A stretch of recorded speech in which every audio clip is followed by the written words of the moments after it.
Admiral of the Fleet Sir Cloudesley Shovell, was an English naval officer. As a junior officer he saw action at the Battle of Solebay and then at the Battle of Texel during the Third Anglo-Dutch War. As a captain he fought at the Battle of Bantry Bay during the Williamite War in Ireland. As a flag officer Shovell commanded a division at the Battle of Barfleur during the 9 Years' War, and during the battle distinguished himself by being the first to break through the enemy's line. Along with Admiral Henry Killigrew and Admiral Ralph de Laval, Shovell was put in joint command of the fleet shortly afterwards. During the War of the Spanish Succession, Shovell commanded a squadron which served under Admiral George Rooke at the capture of Gibraltar and the Battle of Malaga. Working in conjunction with a landing force under the Earl of Peterborough, his forces undertook the siege and capture of Barcelona. He was appointed Commander-in-Chief of the Navy while at Lisbon the following year. He also commanded the naval element of a combined attack on Toulon, base of the main French fleet, in coordination with the Austrian army under Prince Eugene of Savoy in the summer of 1707.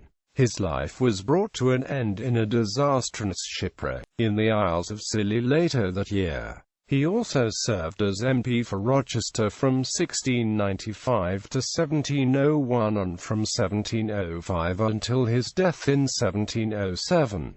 Early career. Born the son of John Shovell, a Norfolk gentleman, and Anne Shovell, Shovell was born into a family of property and distinction, which, although not poor, was by no means wealthy. The unusual first name of Cloudesley derives from the surname of his maternal grandmother Lucy Cloudesley, who was the daughter of Thomas Cloudesley. He went to sea as a cabin boy in the care of a paternal relative, Admiral Sir Christopher Mimes, in 1663. After Mimes' death he remained at sea in the care of Admiral Sir John Narborough, promoted to midshipman on the 22nd of January 1672. He was assigned to the first-rate HMS Royal Prince, flagship of the Duke of York, and saw action when a combined British and French fleet was surprised and attacked by the Dutch, led by Admiral Mikael de Ruyter, at the Battle of Solebay off the Suffolk coast in May 1672. During the Third Anglo-Dutch War, promoted to master's mate on the 17th of September 1672, Shovell transferred to the third-rate HMS Fairfax later that month and then moved to the third-rate HMS Henrietta in November 1672. He saw action again when a combined British and French fleet attempting to land troops in the Netherlands was repelled by a smaller Dutch force, again led by Admiral de Ruyter, at the Battle of Texel in August 1673. Promoted to lieutenant on the 25th of September 1673, he transferred to the third-rate HMS Harwich in 1675 and took part in an action against the pirates' stronghold at Tripoli. Shovell led a surprise attack on the pirates, sinking a number of the ships in January 1676. For this action he received the sum of £80 from Narborough. 2 months later he undertook a second raid against the pirates, for which he was awarded a gold medal from King Charles II. In a letter from the Admiralty, Samuel Pepys recorded the King's satisfaction with Shovell's actions. He transferred to the third-rate HMS Plymouth in May 1677 and was sent to the Mediterranean. Promoted to captain the 17th of September 1677, Shovell was given command of the 5th-rate HMS Sapphire. He transferred to the 4th-rate HMS Phoenix in April 1679 and returned to HMS Sapphire in May 1679 before transferring to the 5th-rate HMS Nonsuch in July 1680. He returned to HMS Sapphire again in September 1680 and then transferred to the 6th-rate HMS James Galley in April 1681, to the 3rd-rate HMS Anne in April 1687 and to the 4th-rate HMS Dover in April 1688. Throughout this period Shovell was engaged in the defence of Tangier from Sally raiders. Shovell transferred to the command of the 3rd-rate HMS Edgar in April 1689 and saw action at the Battle of Bantry Bay in May 1689, when a French fleet tried to land troops in southern Ireland to fight Prince William of Orange during the Williamite War in Ireland. After the battle, Commodore John Ashby and Shovell were knighted. He transferred to the 3rd-rate HMS Monk in October 1689 and ordered to patrol the area between Ireland and the Isles of Scilly. In June 1690 he was commodore of a small squadron, which convoyed King William across St. George's Channel to Carrickfergus. Senior Command. Promoted to Rear Admiral on 3 June 1690, Shovell hoisted his flag in the 1st-rate HMS Royal William. He provided naval support for Percy Kirk's capture of Waterford in July 1690. He commanded a division of the Red Squadron at the battles of Barfleur and La Hogue in May 1692, in which Russell's Anglo-Dutch fleet intercepted and defeated the French fleet under Tourville, on its way along the Channel to provide escort for an invasion of England. At Barfleur, Shovell's flagship was the first ship to break through the enemy's line, and in the latter stages of the battle he organized a fireship attack. He received a wound in the thigh during the action, which later incapacitated him during preparations for the attack which destroyed the French ships that had taken refuge at La Hogue. Along with Admiral Henry Killigrew and Admiral Ralph de Laval, Shovell was put in joint command of the fleet in January 1693.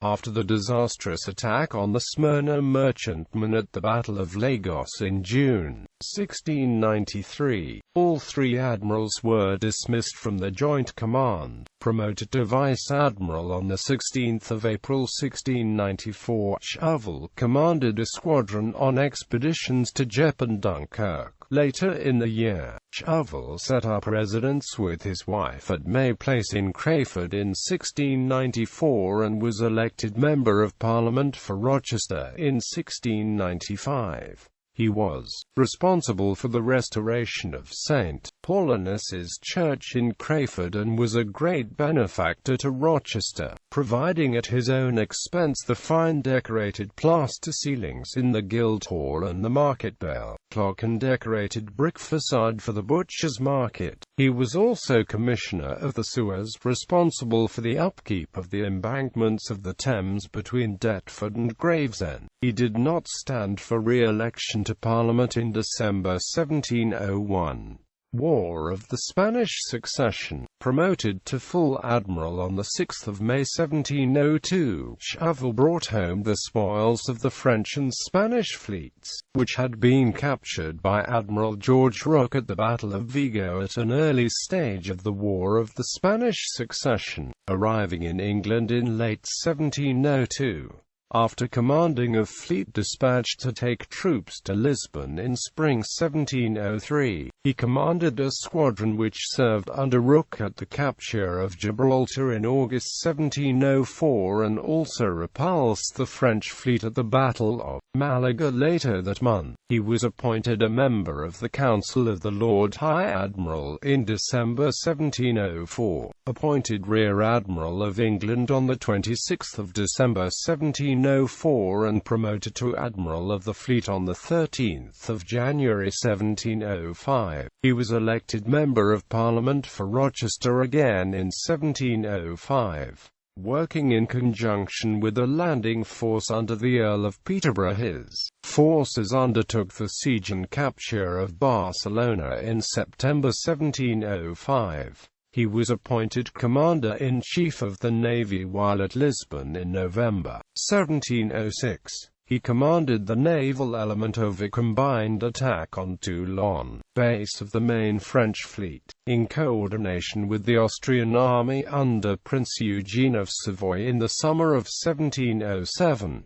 The Allies failed to capture the city, but bombardment by Shovel's forces panicked the French into scuttling their own fleet. Shovell was subsequently ordered to bring his fleet home in late October 1707.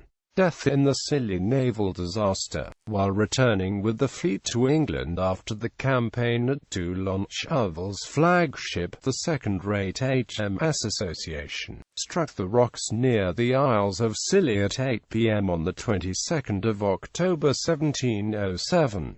HMS Association went down in 3 or 4 minutes, with none of the 800 men that were on board saved, according to sailors watching on the first-rate HMS George. 4 large ships, HMS Association, the third-rate HMS Eagle, the fourth-rate HMS Romney and the fireship HMS Firebrand, all sank, with nearly 2,000 sailors lost that night. The Scilly naval disaster was recorded as one of the greatest maritime disasters in British history. The cause of the disaster has often been represented as the navigator's inability accurately to calculate the longitude, although no public discussion of the events specifically raising the question of longitude is known. Prior to a pamphlet published on the eve of Parliament's vote on the Longitude Act, 7 years later, as Shovell's body and those of both his stepsons were all found in Porthleck-over-St Mary's, almost 7 miles from where his ship was wrecked. It was possible that Shovell left his flagship in one of its boats along with his 2 stepsons and the captain of HMS Association, Edmund Lodes, and that they were drowned while trying to get ashore. Shovell's body was identified by the purser of the third-rate HMS Arundel, who knew the Admiral well. It was identified by a black mole under his left ear, also by the first joint of one of his forefingers being broken inwards.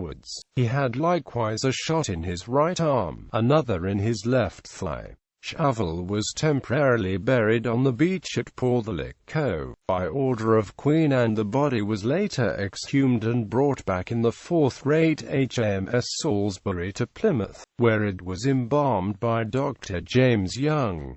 It was later carried in state to London. During the journey from the West Country, large crowds turned out to pay their respects. He was interred in Westminster Abbey on the 22nd of December 1707. His large marble monument in the south choir aisle was sculpted by Grinling Gibbons. Meanwhile, his 2 stepsons were buried in Old Town Church on St Mary's. Local legend has it that Shovell was alive, at least barely, when he reached the shore of Scilly at Porthleck-over, but was murdered by a woman for the sake of his priceless emerald ring, which had been given to him by a close friend, Captain James Lord Dursley. At the time, the Scillys had a wild and lawless reputation. It is claimed that the murder came to light only some 30 years later when the woman, on her deathbed, confessed to a clergyman to having killed the Admiral and produced the stolen ring, which was sent back to Dursley. Several historians doubt the murder story, as there is no indication that the ring was recovered, and the legend stems from a romantic and unverifiable deathbed confession. Another legend alleges that a common sailor on the flagship tried to warn Shovell that the fleet was off course, but Shovell had him hanged at the yard arm for inciting mutiny. The story first appeared in the Scilly Isles in 1780, with the common sailor being a Scilly native, who recognized the waters as being close to home but was punished for warning the Admiral. While it is possible that a sailor may have debated the vessel's location and feared for its fate, the story has been repeatedly discredited by naval scholars, who noted the lack of any evidence in contemporary documents, its fanciful stock conventions and dubious origins. After his death, Shovell became a popular British hero. Family. In 1691 Shovell married Elizabeth, Lady Narborough, the widow of his former commander, Rear Admiral Sir John Narborough. Through her, he had two stepsons who both entered naval careers and died aged 23 and 22, at the sinking of HMS Association in October 1707. Shovell and his wife also had two daughters, Elizabeth and Anne. Elizabeth married Lord Romney whilst Anne married John Blackwood.